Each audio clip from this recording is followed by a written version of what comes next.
ॐ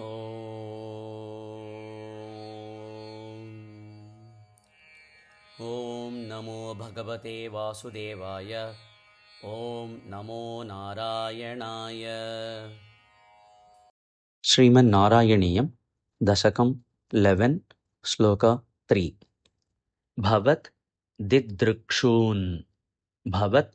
दिदृक्षून् भवत् दिदृक्षून् भवत् दिदृक्षून् भवनं भवनं विविक्षून् विविक्षून् भवनं विविक्षून् भवनं विविक्षून् भवत् दिदृक्षून् भवनं विविक्षून् भवत् दिदृक्षून् भवनं विविक्षून् द्वास्थौ द्वास्थौ जयः तान् जयः तान् जयस्तान् जयस्तान् द्वास्थौ जयस्तान् द्वास्थौ जयस्तान् विजयः अपि अरुन्धाम् विजयः अपि अरुन्धाम् विजयोऽपि अरुन्धाम् विजयोऽपि अरुन्धाम् विजयोऽपि अरुन्धाम् विजयोऽपि अरुन्धाम् द्वास्थौ जयस्तान् द्वास्थौ जयस्तान् विजयोऽपि अरुन्धाम् विजयोऽपि अरुन्धाम्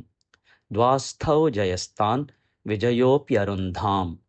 द्वास्थौ जयस्तान् विजयोऽपि अरुन्धाम् भवद्दिदृक्षून् भवनं विविक्षून् द्वास्थौ जयस्तान् विजयोऽप्यरुन्धाम् भवद्दिदृक्षून् भवनं विविक्षून् द्वास्थौ जयस्तान् विजयोऽप्यरुन्धाम् तेषां च चित्ते पदम् आपकोपः पदम् आपकोपः पदमापकोपः पदमापकोपः तेषां च चित्ते पदमापकोपः पदमापकोपः तेषां च चित्ते पदमापकोपः तेषां च चित्ते पदमापकोपः सर्वं भवत् प्रेरणया एव प्रेरणया एव प्रेरणयैव भूमन् सर्वं भवत् प्रेरणयैव भूमन्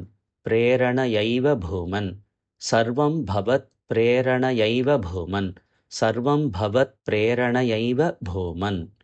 तेषां च चित्ते पदमापकोपः सर्वं भवत् प्रेरणयैव भूमन् तेषां च चित्ते पदमापकोपः सर्वं भवत् प्रेरणयैव भूमन् भवद्दिदृक्षून् भवनं विविक्षून् द्वास्थौ जयस्तान् विजयोऽप्यरुन्धाम् भवद्दिदृक्षून् भवनं विविक्षून्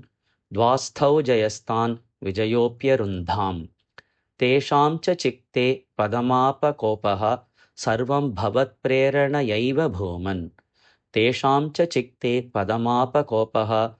सर्वं भवत् प्रेरणयैव भूमन्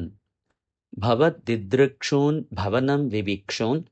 द्वास्थौ जयस्तान् विजयोऽप्यरुन्धाम् तेषां च चित्ते पदमापकोपः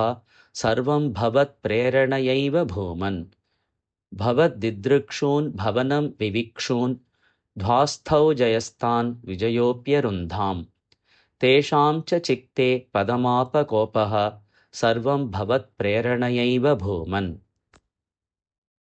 भवद्दिदृक्षून् भवनं विविक्षून् द्वास्थौ जयस्तान् विजयोऽप्यरुन्धाम् तेषां च चित्ते पदमापकोपः सर्वं भवत् प्रेरणयैव भूमन् भवद्दिदृक्षून् भवनं विविक्षून् द्वास्थौ जयस्तान् विजयोऽप्यरुन्धाम् तेषां च चित्ते पदमापकोपः